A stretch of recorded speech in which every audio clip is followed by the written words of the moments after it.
Ralph here, and welcome to True Power Trumpet Fitness here on Thrilling Thursday here in Connecticut.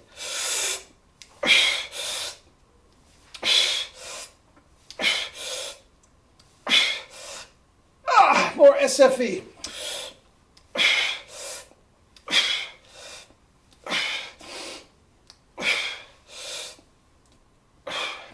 Guys, I did this yesterday on the video,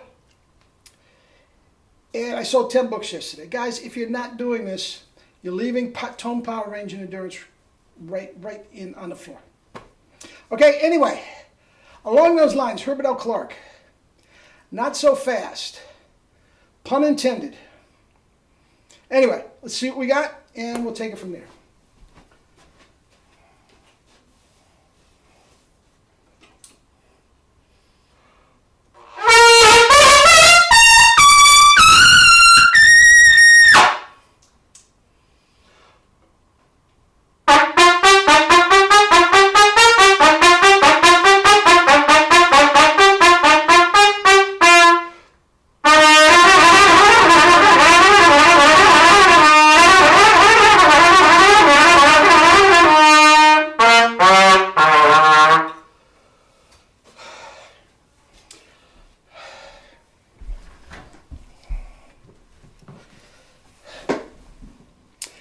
Anyway, hellacious double C's.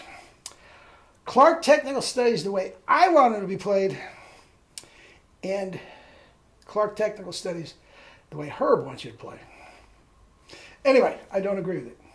Well, I take that back. I don't agree that the way he has you play him builds chops. Let me explain. Now, Herbert L. Clarke, for the most part, from what we can hear on recordings and everything, was playing correctly. Okay? Now, Vacchiano himself wouldn't let me play the Clarke Technical Studies. He didn't think they were right either. And he said, he laughed, his language, he's the loudest son of a bitch I ever heard in my life. Okay? Now, he loved Del Stegers, thought he was the best ever. Did not like Herbert L. Clarke, okay? Which is very, very interesting if you think about those Clarke Technical Studies. Now, what they were for is this, and this is from Vacchiano's mouth, not mine, but it makes perfect sense, okay? He was playing all day long, parades, outdoor concerts in the park under the gazebo, concerts at night, with fireworks and all that sort of stuff. Guys, no microphones, nothing. He had to honk, and honk big time. So when he got up in the morning and did some playing, he wanted to offset the loud playing with soft playing. He felt it rejuvenated his lips. Now, not only was it 3 Ps, 4 Ps, 5 Ps, whatever, real soft, it was over and over and over and over and over, as many times as you could do it. Okay? Now, for building chops, listen to me, for building chops, I don't believe in doing it that way. Soft playing just for the sake of soft playing does not rejuvenate your chops. Soft playing, if you are tight and strained, does not rejuvenate your chops. Now, he was playing correctly, so any kind of playing that he did would rejuvenate his chops if they were beat up. Okay? But he was the loudest SOB Vacchiano ever heard. Okay? And he had Mel Broyles, man. And he loved, he taught Phil Smith. I mean, he had some strong players. He gave a couple lessons to Herseth. He loved Del Stegers, and Del Stegers was strong. He was drunk and strong. Okay? So what's my point? Clarke in itself does not build chops in itself. Okay? Now, I love the book. I have it on my stand. I make sure all my students have it. I love the way it is set up. The way it is set up is perfect for building chops. The first one is all half steps. Okay? I don't do that with the younger kids. Many of the time they're just so fumbling all over the fingerings and everything. they don't get the true value. So I usually start with number 2, okay? And I have it play them mezzo forte, okay, to forte in there. Comfortable, not blasting your brains out, just what I did. And each note pops. Nice and soft, breathe when you have to, and nice and soft. Now, I did this with one of my kids the other day. I said, we always do the Clark every single lesson the way I just said it. I said, just for the heck of it, do it like Clark did. As fast as you possibly can in one breath, okay? Now, he took this tiny little breath, okay, and he did it 4 times, no problem, okay? I just did it twice, no problem. Fumbled with a couple things because you don't take it that fast. But I had more in there, no question about it. Now, here's the question.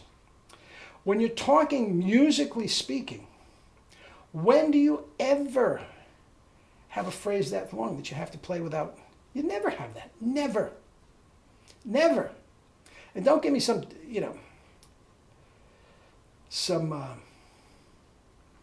gimmick stuff, like perpetual motion or something. I don't want to hear that. That's not what I'm talking about. Big band, jazz, lead, everything. Do you ever have to go that many times in one breath? Never. It never happens. There's no reason to practice for it. Not only that, as I told you before, even though I like a little bit of air, I do like it to compress. If the air supply gets too low, there's nothing that you'll lose your compression. Guys, that is screwing up your chops. And as I said before, if your chops are not right, you can play those until you're blue in the face 24/7 for the rest of your life. And it's not building chops. And there are millions of guys, I was one of them, that did just that. Just what I said. Did it exactly the way it was written for you and had no success whatsoever. And there are millions of guys that did the same thing. The only reason Clark had success is his chops were right to begin with. And he was doing it for no reason whatsoever other than to offset the loud playing that he was doing all day long. Now, I will make a bet with you. We're never going to win. We're never going to. But if he was playing soft all day, if he was playing with the American Brass Quintet or something like that, where they're playing like church mice, if he was playing with that group, his opening warm-ups would be all blasting his brains out. Okay? It does not create chops. Notes, I don't care what configuration you have, do not create chops. Physiologically creates chops. Okay? And I told you, it starts with lesson number 1, half steps. Number 2, whole steps. Number 3, thirds and fourths. Okay? It's gradually, that's wonderful. And I do it that way. But I do it with a nice full tone. Each note pops, no slurs.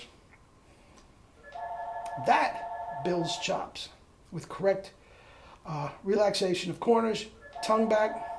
If you are trying to use that to rejuvenate your chops, and your corners are tight and your tongue is locked back into an E syllable, guys, that is not helping your chops. Not in a zillion years. Anyway, that's that. Herbert L. Clarke, not so fast. Love you all.